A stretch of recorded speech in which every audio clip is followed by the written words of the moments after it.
고난주간 특별예배 셋째 날입니다. 기도하시겠습니다. 하나님, 오늘도 우리가 하나님께 또 함께 예배하게 하심을 감사합니다. 우리에게 주어진 이 복음의 의미를 되새기는 한 주를 지나며 우리의 신앙의 자리를 점검하고 생각하는 우리가 될 수 있도록 축복하여 주옵소서. 예수님 이름으로 기도합니다. 아멘. 찬송가 150장입니다. 갈보리산 위에 십자가 섰으니 1절만 찬양하시겠습니다. 찬송가 150장 갈보리산 위에 갈보리산 위에 십자가 섰으니 주가 고난을 당한 표라. 험한 십자가를 내가 사랑함은 주가 보혈을 흘림이라. 죄웃은 이를 얻기까지 주의 십자가 사랑하리. 빛나며 유관 받기까지 험한 십자가 붙들겠네. 오늘 우리에게 주신 말씀은 요한복음 8장에서 8장 1절부터 11절까지의 말씀입니다. 요한복음 8장 1절에서 11절까지 시간 관계상 오늘은 11절 말씀만 보겠습니다. 11절 한 절입니다. 요한복음 8장 11절입니다. 예수께서 베드로더러 이르시되 칼을 칼집에 꽂으라. 아버지께서 주신 잔을 내가 마시지 아니하겠느냐 하시니라. 세번역 성경은 오늘 본문의 단락의 제목을 배반당하고 잡히시다라고 붙여놓았습니다. 그런데 과연 이것이 예수님께서 잡히신 이야기인가?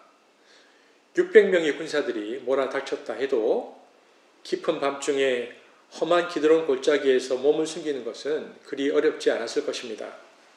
혹은 갈릴리에서 떨쳐 보였던 이적의 능력을 사용하여 적들을 예수님은 제압하실 수도 있었습니다. 그런데 예수님은 그 모든 선택을 외면하고 자신을 내어주는 선택을 하셨습니다. 즉 어쩔 수 없이 잡힌 것이 아니라 예수님 스스로 자신을 내어주신 것입니다. 주도권이 바뀐 것은 바로 그 순간이었습니다. 잡으러 온 사람들과 잡히는 사람의 처지가 뒤바뀌었습니다. 뒷걸음질 치다가 넘어져야 할 사람은 잡힐 사람인데 오늘 6절에 보면 잡으러 온 사람들이 예수님의 기세에 밀려 뒷걸음질 치다가 넘어졌다라고 되어 있습니다. 어떻게 이렇게 전세가 역전되었던 것일까요? 그 원인을 우리는 저와 이름을 읽었던 11절에서 나오는 예수님의 말씀에서 찾을 수 있습니다. 칼을 뽑아들고 대항하는 베드로에게 칼을 다시 칼집에 꽂으라고 명령하시고는 이렇게 말씀하십니다. 아버지께서 나에게 주신 이 잔을 내가 어찌 마시지 않겠느냐. 우리는 다른 복음서에서 이 장면 바로 앞 겟세마네에서 예수님께서 어떤 기도를 하셨는가를 잘 알고 있습니다. 여러분, 죽고 싶은 사람이 어디 있습니까? 그것도 꽃다운 30이라는 나이에. 그 죽음을 피할 길이 많이 있었음에도 불구하고 죽는 길을 선택한다는 것이 얼마나 힘든 일이었겠습니까? 예수님의 마음속에는 죽지 않아도 될 만한, 아니 죽음을 피하면 더 좋을 수많은 이유들이 생각났을 것입니다. 그것은 말 그대로 그리스도 최후의 유혹이었습니다. 하지만 그분은 그 많은 시간의 기도와 고통 끝에 뻔히 보이는 죽음의 길을 피하지 않기로 결심하십니다. 그것이 하나님께서 자신에게 내리신 잔이라고 생각했기 때문이죠. 그리고 마침내 예수께서 이 잔을 받아 마시기로 결심하셨을 때에 이미 전세는 역전되기 시작했습니다. 죽음의 잔을 들어 마시기로 작정한 예수께 이제는 아무것도 문제가 되지 않았다는 뜻입니다. 그 무엇도 두려움의 대상이 될 수 없었습니다. 예수님은 억울한 죽음을 당하신 것이 아니라 스스로 죽음을 선택하셨기 때문입니다. 그분은 다가올 고난을 끌어안으심으로 고난에 깊은 의미와 무게를 더하셨습니다. 이 본문이 우리에게 주시는 메시지는 바로 이것입니다. 우리가 이 땅에서 그리스도인으로서의 삶을 살아갈 때에 특별히 사명을 감당하려 할 때마다 주저하고 망설임에 힘든 가운데 눌리게 되는 이유는 고통과 고난이라는 두려움 때문입니다. 때로는 이 고통과 아픔이 내 삶을 분쇄시켜버릴 듯 공포스러운 모습으로 우리를 위협할 수 있습니다. 하지만 그것이 무엇이 되었든 내가 나에게 주어진 잔을 따르기로 스스로 결심하는 순간 더 이상 고난과 고통은 우리에게 문제가 되지 않습니다. 그때부터 상황은 역전이 되어 마치 공포의 십자가가 영광과 회복의 상징이 되는 것처럼 내 삶에 발생하는 모든 고통과 힘듦은 의미가 부여되는 것입니다. 고난주간의 셋째 날입니다.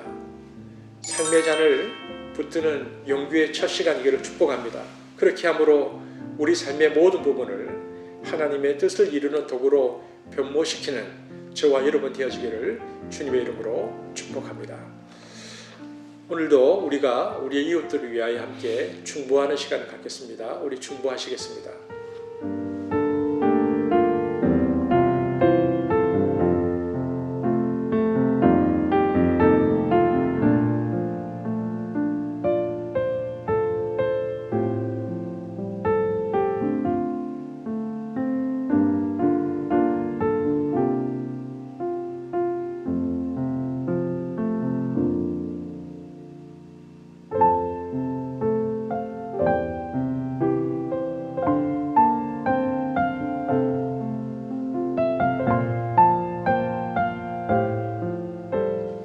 주기도문으로 예배를 마치겠습니다. 하늘에 계신 우리 아버지여, 이름이 거룩히 여김을 받으시오며 나라가 임하시오며 뜻이 하늘에서 이루어진 것 같이 땅에서도 이루어지이다.